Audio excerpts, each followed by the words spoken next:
You trained a model and it scored 96%. Great. But here is an uncomfortable question. Was that score real, or did you just get lucky with how you split the data?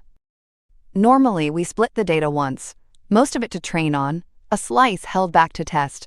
We test, and we get a score, 96%. But watch, if we had simply chosen a different slice to hold back, the very same model now scores 93. Same data, same model, different luck. One split is a coin toss. We cannot trust it. So here is the fix, called Kfold cross-validation. We slice the data into equal parts.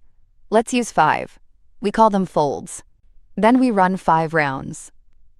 In each round, one fold sits out as the test set, shown in gold, and the other 4 do the training. We score on the held-out fold. Now the clever part, the test fold moves. Round 2, the second fold, is the test.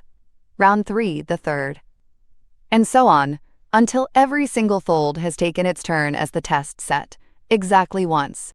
Now we have 5 honest scores, 1 from each fold. Every data point was tested exactly once, on a model that never saw it during training. And the final answer is simply their average, 0.981, give or take a tiny 0.007. That spread tells us how steady the model is. This number we can actually trust. One quick tip. For classification, use stratified Kfold. It makes sure every fold keeps the same mix of classes, so no fold is accidentally lopsided. Now that we can score a model honestly, we can finally do something powerful. Line up several models and pick the real winner. That is model selection, and it is next.